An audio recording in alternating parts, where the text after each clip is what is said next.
Depuis une vingtaine d'années, Anne Mariage parcourt le monde à cheval, à la rencontre des espaces naturels et des peuples qui y vivent. Cette passion, elle a choisi de la faire partager à d'autres cavaliers. En 1990, elle découvrait la Mongolie. Depuis, elle n'a jamais cessé d'y revenir. Vaste comme 3 fois la France, peuplée de 2,5 millions d'habitants, la Mongolie est le pays des grands espaces où vivent les descendants de Gengis Khan. Cette fois-ci, la randonnée va se dérouler à l'extrême ouest du territoire, dans les montagnes de l'Altaï. Avec le coussin, ça fera une selle. Hein. Un petit arçon de bois, un support métallique. Voilà. Très légère. Ah, il faut faire S'il y en la a chaîne. qui veulent alléger leur cheval, on met pas Faire faire la chaîne.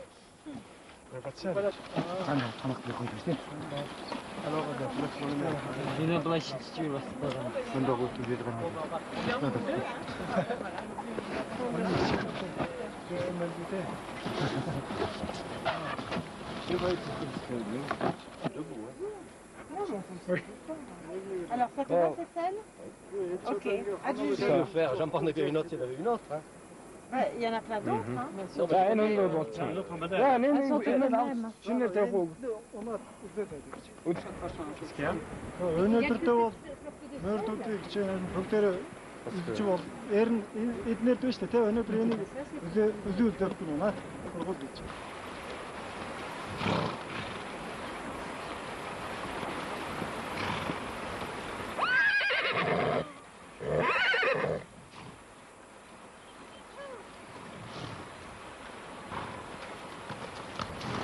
Le cheval mongol est le produit de son environnement. Capable de résister à des écarts de température de 80 degrés entre l'été et l'hiver, se contentant d'une nourriture frugale, il est de petite taille, mais d'une résistance à toute épreuve. Tout au long de la randonnée, nos montures démontreront ses qualités d'endurance et de fiabilité qui, depuis des millénaires, ont fait de ce cheval le compagnon indispensable de l'homme dans la steppe.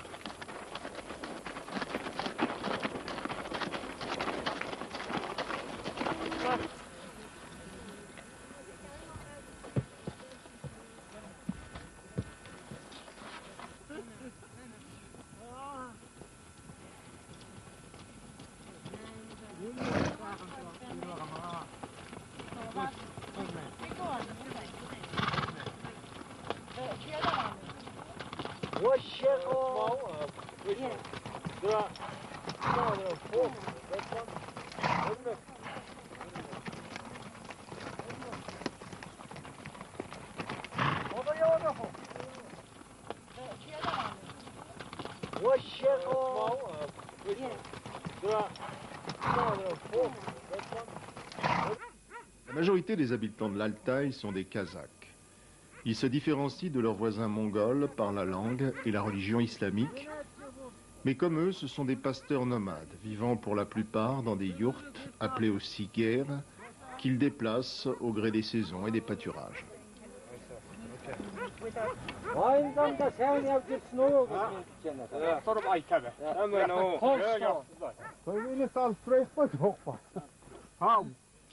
Ah, c'est fijn.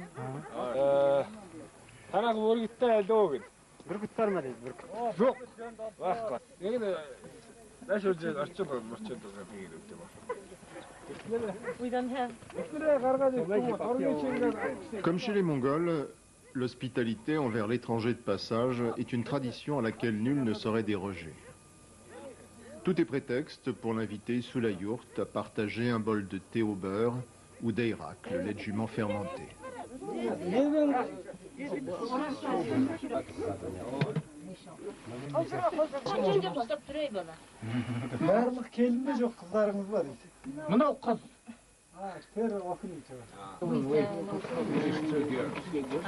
Donc ce sont leurs enfants qui vivent dans les guerres voisines.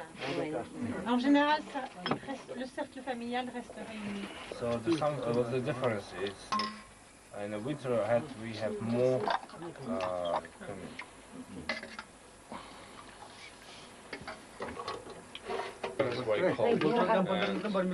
they have to Tell her she's very nice with her traditional stuff. Endi bungacha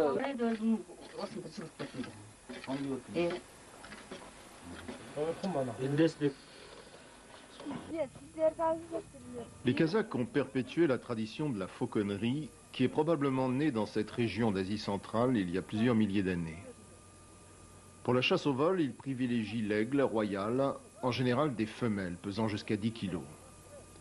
Les aiguillés appelés birkouchi se reconnaissent à leur tunique de velours noir et à leur chapeau rouge doublé de fourrure. La chasse à l'aigle se pratique uniquement en hiver, par des températures pouvant descendre jusqu'à moins 40 degrés, époque à laquelle les animaux à fourrure développent la plus belle toison.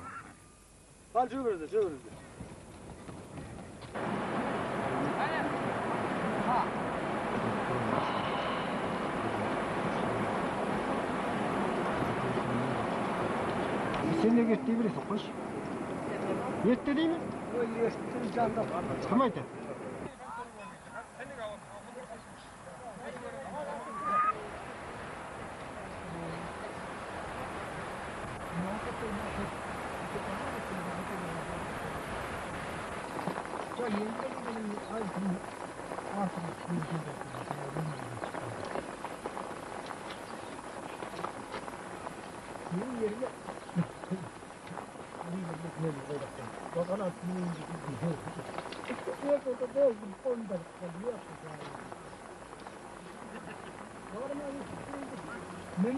Après une journée passée à cheval sous la pluie, la yourte d'une famille mongole dressée près du mont Tsengel apparaît comme un havre de confort, avec en prime des chants traditionnels.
Le franchissement de la rivière Saksaï a marqué le retour du beau temps qui désormais ne quittera plus l'expédition.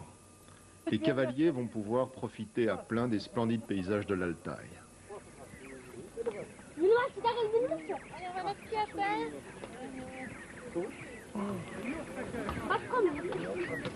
Anadar beni niye gel? Anadar beni niye gel?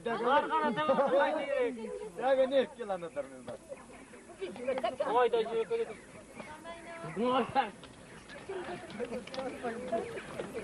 Ya Samet. Ya çiğnetiyoruz. Ya kuvveti çıldırdı. Kaç sen? Stay. Hani bir kıvnı mı ne? Taksız dedik istedik. Bizimkisi kalan çok şorak. Çok kadar.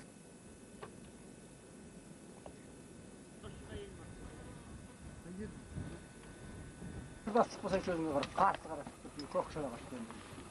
Özde 83'te başlamamızda Kazakistan'da var. Les rives du lac Dayan, environnées de montagnes enneigées, accueillent un décampement.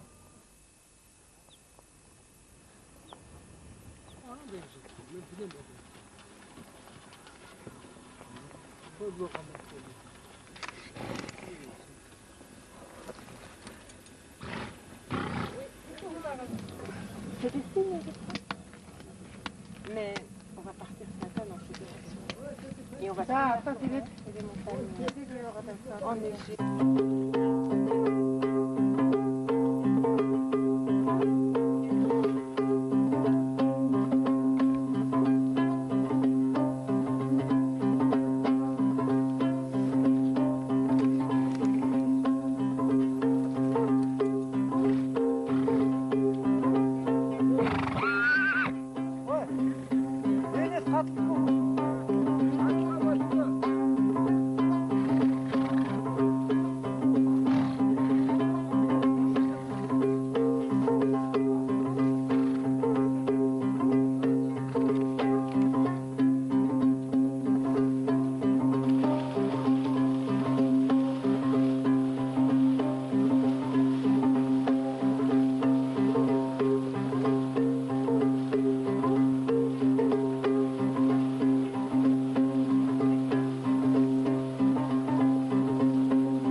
Voilà, on va faire l'offrande de Lobo au dieu de la montagne. That's wrong. That's wrong.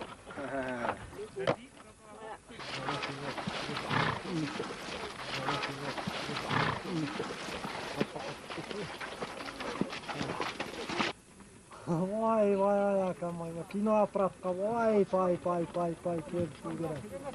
Oh! Tepit kolbet batırtırım da. Kolbet batırtırım. Ya koldum nazağımın var gende aydan par. Les vastes étendues de la steppe, que ne traversent ni route ni ligne électrique, incitent à lancer les chevaux dans des galops sans fin.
Dalai Khan, un des accompagnateurs kazakhs, a invité les cavaliers à son campement d'été. Les poulinières qui y sont rassemblées ont mis bas au printemps. Il va falloir procéder à la première traite pour récolter le lait de jument qui servira à fabriquer les racks. Cette quête du premier lait donne l'occasion d'une petite fête à laquelle sont conviés les voisins, les amis et les groupes des cavaliers. Les poulains sont capturés au lasso pour attirer les mères et faciliter la traite.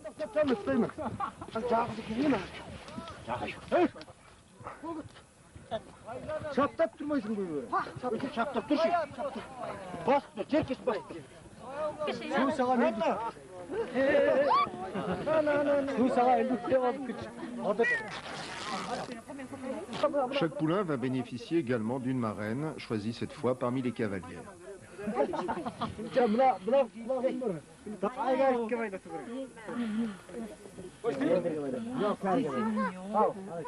болатын келешектегі ауылды жүйе. Еттің ба. Меду ағыз келіп нарғасы.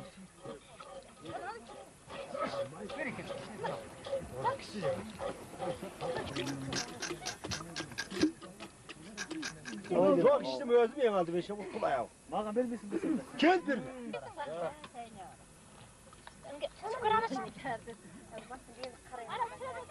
Comme dans beaucoup de sociétés traditionnelles, un repas de fête commence par une prière. Le plus ancien de l'Aïl remercie Allah pour ses bienfaits. Yerimdi qorga, tuğumdu qorga, yelimdi qorga, ya Rabbig Allah jarın kaybol. Varıldık versin. Yaslarımıza kumur menen yas versin, özümüzge tepkilik versin. Bir rahmet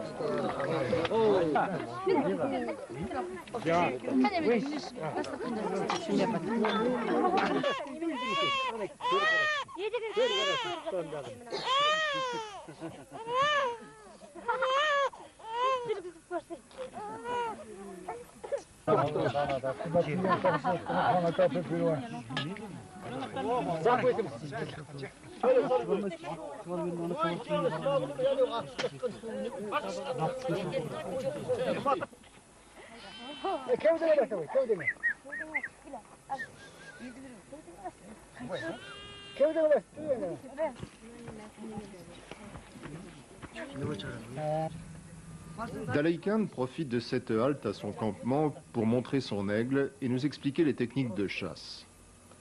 Pour transporter l'aigle à cheval, il faut d'abord lui recouvrir les yeux d'un chaperon en cuir. Un épais gant de feutre protège l'avant-bras de l'aiguillé des serres acérées de l'oiseau.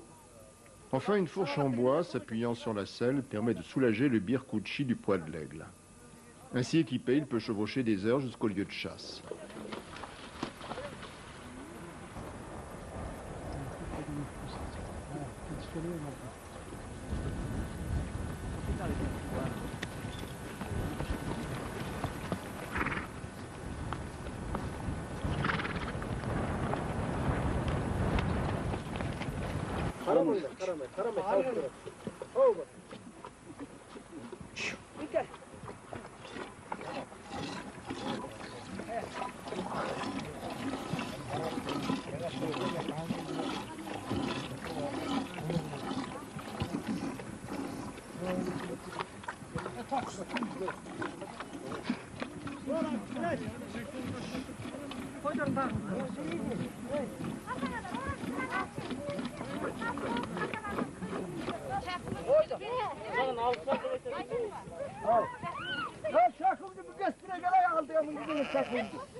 Dans la steppe, la seule ressource de l'homme est son troupeau.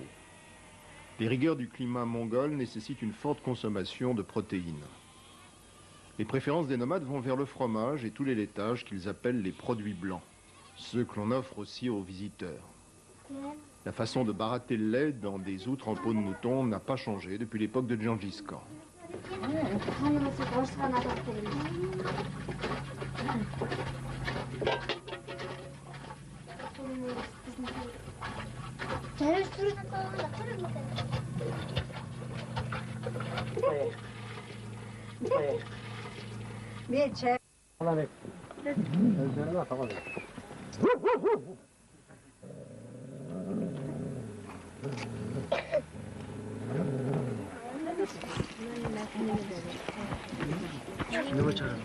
We leave Volgi and we go to the departure place. How is it called? Departure. Departure is the first days. So the Bayanhangas place. Anne vérifie avec Harry, notre accompagnateur-interprète mongol, l'itinéraire de la journée. Une longue route attend hommes et chevaux. Elle doit franchir un col à plus de 3000 mètres et passer quelques kilomètres seulement de la frontière chinoise. Bonjour. Non. On va le prendre avec nous.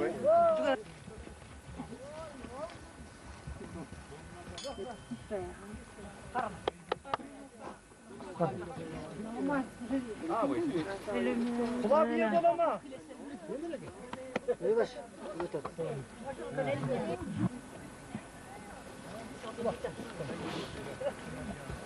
Trop chaud, ouais.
Et aussi grand chez nous.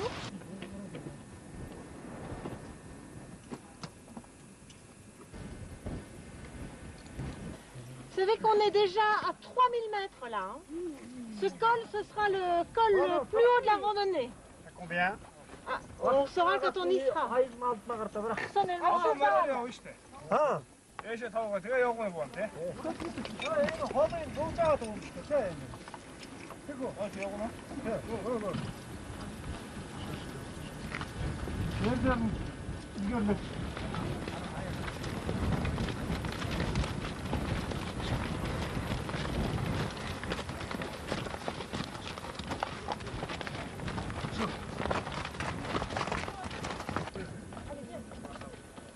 Arrivés au sommet du col, les cavaliers mettent pied à terre pour s'engager dans la descente, suivis des chevaux de remonte qui accompagnent le groupe. Sur une pente à 40%, ces petits chevaux des steppes font preuve de la même aisance que pour traverser une rivière en crue.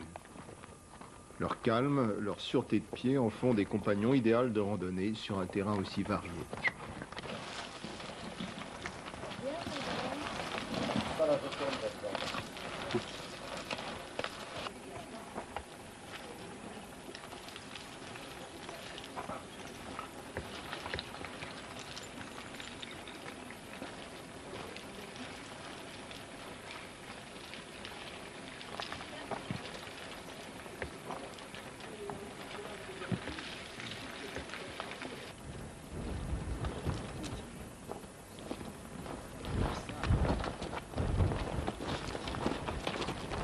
c'est magnifique, c'est toutes ces fleurs.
bout de 2 jours, à la délimité de la ville, pour la baisser de l'ouverture.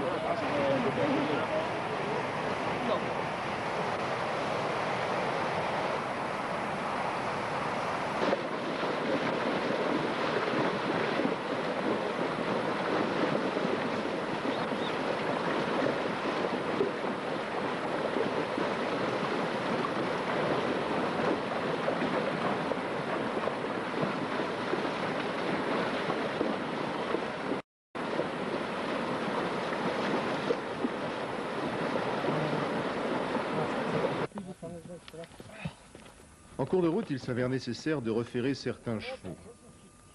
La méthode de ferrage kazakh apparaît surprenante pour un cavalier occidental. Malgré son caractère rustique, elle se révèle finalement efficace et ne semble pas traumatiser l'animal.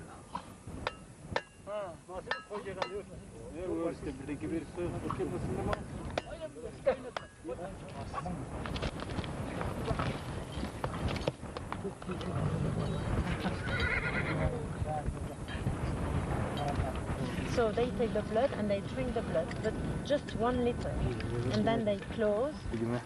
Lors d'une halte, Anne montre des photos prises au cours de ses expéditions à travers le monde. Elle explique aux Kazakhs que les Maasai du Kenya, qui sont comme eux des éleveurs, prélèvent le sang de leur bétail pour le boire, ce qui ne manque pas de provoquer des réactions d'étonnement.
Canım jırda, olmaydı elim munda.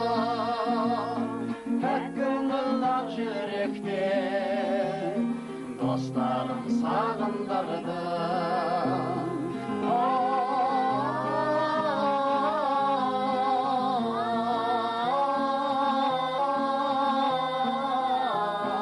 Basmedi bağrımdan.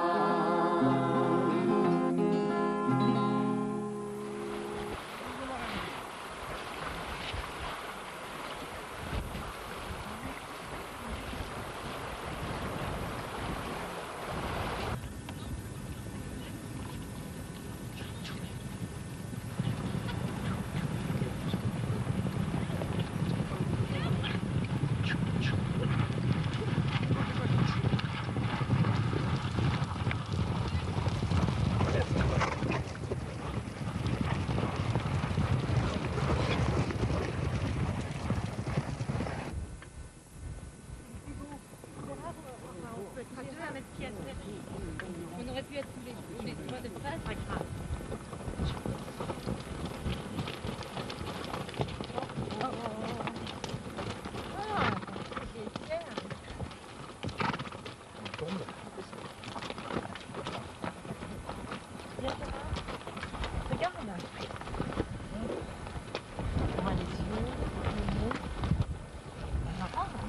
Ça doit être une très très vieille tombe, hein, d'avant Gengis Khan, certainement.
Les eaux du lac Tolbo, où nous a rejoint le camion d'intendance pour un ultime bivouac, incitent à la baignade. Gérard, qui pratique couramment l'exercice en Nouvelle-Calédonie avec ses propres chevaux, arrive vite à convaincre sa monture de le suivre dans le lac.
Randonnée terminée, toute l'équipe a regagné Oulan-Bator pour assister à la fête nationale mongole, le Nadam.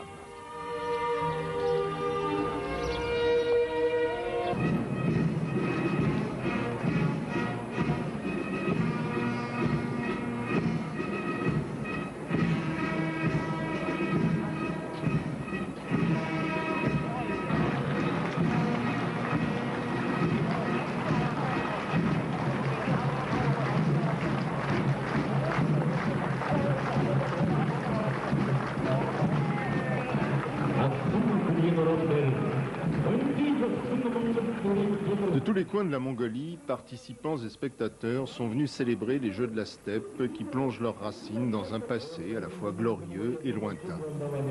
Ainsi, le Nadam donne-t-il l'occasion de concourir dans les sports virils associés jadis à la guerre, comme la lutte mongole ou le tir à l'arc.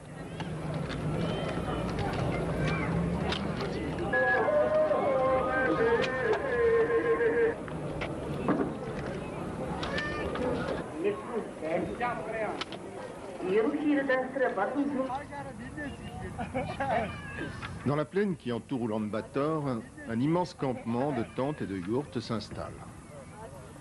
C'est là que vont se dérouler les courses de chevaux qui constituent l'événement phare du Nadam. On est venu parfois de très loin pour y participer.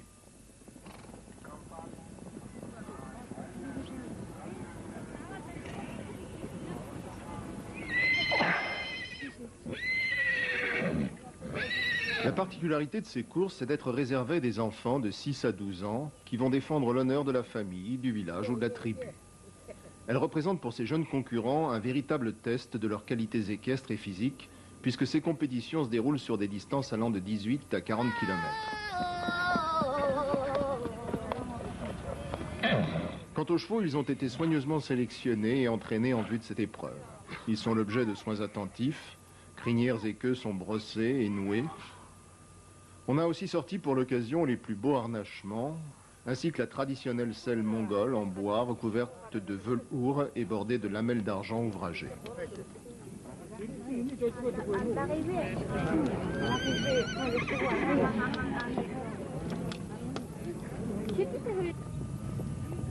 Cette petite cavalière de 9 ans va participer avec son poulain de 2 ans à la course des 18 km réservée aux plus jeunes chevaux. Auparavant, elle se dirige vers la yourte, où sa mère va lui faire boire quelques gorgées d'airac et va bénir sa monture afin de lui porter chance.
Aujourd'hui, la Mongolie commence à changer de visage. Les mutations consécutives à l'éclatement du système soviétique sont à l'œuvre, avec l'irruption brutale de la modernité et de ses effets. Mais à travers le Nadam, le cœur des Mongols reste tourné vers la steppe. Et le cheval pourrait demeurer encore longtemps l'instrument comme le symbole de leur liberté.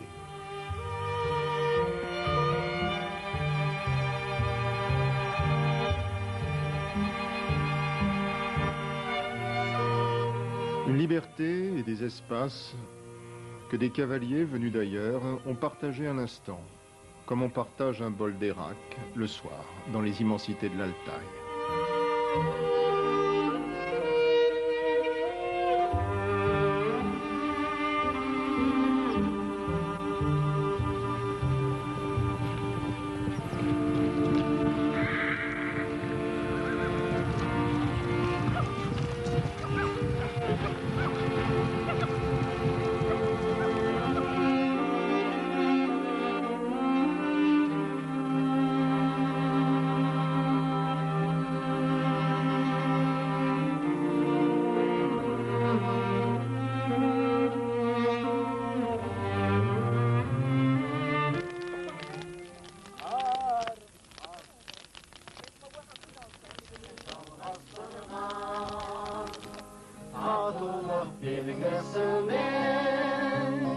Жағалай малдас құрған ей менің асқар тауым қазақтың дастарханы өзіңсің бақ береке ақтайлар бастауларың күлкі бар құйындаған сезім бар құйылмаған жайылған дастархан ой сарыарқа жиылмаған балық сүт туған айым наурызым айналайын өзіңсің бақ береке қуаныш туған күнім